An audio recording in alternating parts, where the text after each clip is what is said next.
సంఘము ఎప్పుడు కూడా మరి దేవుని సన్నిధిలో మరి దేవుని యొక్క కనికరమును కోరుకోవాలి, కనికరం కొరకు ప్రార్థన.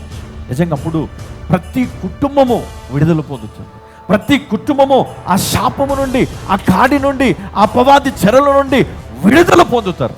ఎందుకు సంఘము ఈరోజు మరి ఫెయిల్ అవుతుంది అంటే ఐక్యత లేకపోవడం.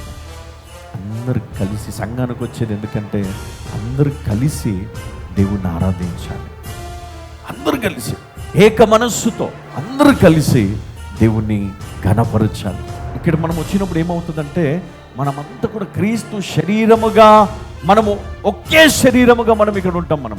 కాబట్టి ఆ శరీరానికి గొప్ప శక్తిని దేవుడు పెట్టాడు కదా. ఎవరైతే నా యందు ఉంటారో కదా, క్రీస్తు ఉన్నవారు నూతన సృష్టి అన్నాడు. అంటే వారికి ఏముంది అంటే ఒక నూతనమైనటువంటి అధికారం ఇవ్వబడింది. ఎప్పుడు ఐక్యతగా ఉన్నంత వరకు. ఎప్పుడైతే ఈ ఐక్యత వారు కోల్పోతారో, నిజంగా చెప్తున్నాను, సాతాను కూడా వారిని పట్టి ఎట్లా ఏం చేస్తాడంట, మొత్తం వాళ్ళని ఇంకా నెమ్మది లేకుండా గోధుమల వలె వారిని.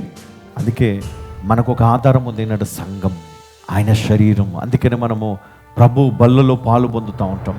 మనము జ్ఞాపకం చేసుకోవాలి. ఉపవాసం ఉంటూ మనము దేవుని సన్నిధిలో ఒక విషయాన్ని మనము నేర్చుకోవాలి ఏంటంటే, సంఘముగా మనము ప్రార్థనలో మనము నిలిచి ఉన్నట్లయితే ఎలాంటి సాతాను శక్తులైనా, ఎలాంటి సమస్యనైనా నీవు జయించగలవు.